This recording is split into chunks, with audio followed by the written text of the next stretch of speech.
I never thought that anyone would be interested in anything I had to share, but one day I decided that even if I could reach out and help a couple of different teachers and share some nuggets of wisdom, that it might be worth giving it a try. I chose to make my podcast on Anchor because it has everything in one place that you need. You can record directly from your phone or from your computer. You can upload audio recordings.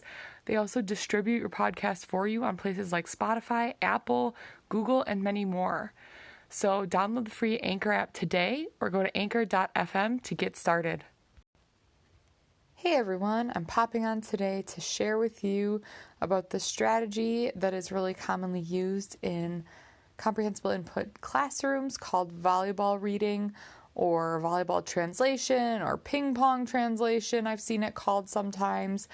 But basically anything that you can bop back and forth over a net could be used as a name for this activity because your students will be bopping back and forth, taking turns reading a text that you have created.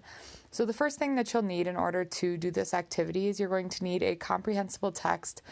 And I would argue that your students should be very, very, very, very, very familiar with it, whether that means it is a shared writing or write and discuss text that you created the day before or just previously in class, or maybe it is a text that's a parallel text to something that they've read, so something very similar but a few details swapped out. Basically, when you're choosing the text to use for this activity, make sure your students are going to understand 95% or more of it.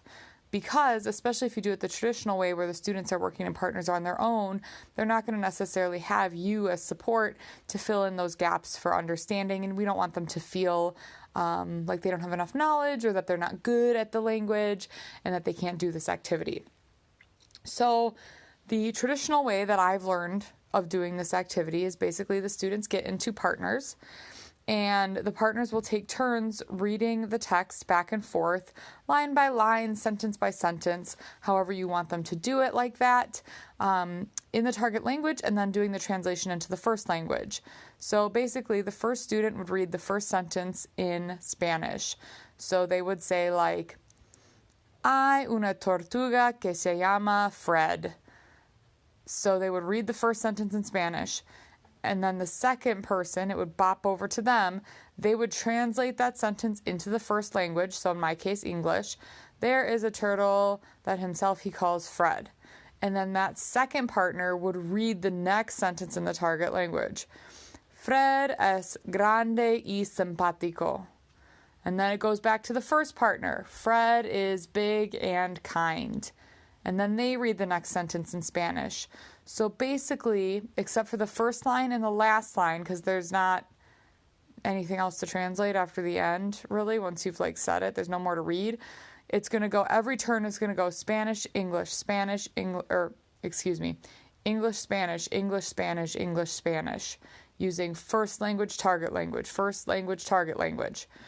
The first person's turn will just be reading in the target language. Then it goes first language translation, reading the next sentence in the target language. Then it bobs back over to the other partner. So you go back and forth until the reading is done. When I'm doing this in partners, oftentimes I'll tell the students, if they get done early, they should go back through and kind of switch roles. So whoever started reading last time first, the other partner needs to read first this time. And that way that's something that your fast finishers can do to get a little extra repetition in while your students that are still working on their first time reading through are finished. Also, it's okay if they don't all finish. Sometimes when I notice that, at least half of the partners are done, I'll just call the class back together to move on to the next activity that we're going to be doing. So volleyball translation is a great activity that you can use during the reading workshop portion of the daily framework if you are using the Stepping Stones curricular framework. And also, you could use this during that shared reading time as an extra activity, especially if you have a block class or you kind of got through your activities quickly that day and you have time for extra repetitions of a text. Another way I was thinking about how you could do this volleyball translation is you could do this if you didn't want students to be one-on-one in classes, you could do teams. So half the class is team 1, half the class is team 2, and they could do it as a whole team where they're kind of chorally reading and chorally translating together. So, the first group, the first half of the class would read the first sentence. And obviously as a teacher, you can kind of like point to the words and help keep their pace. And the second half of the class would translate what that means, and then they would read the next sentence.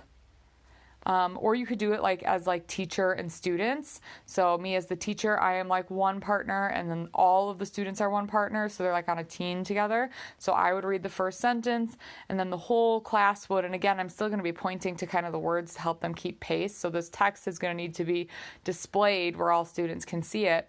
And then all the students would translate it, and then they would read the next sentence in Spanish together. So there's a couple of different ways you could do that as a class. You can switch it up, but it's a really great activity to get the students kind of individually moving if you do it the traditional way.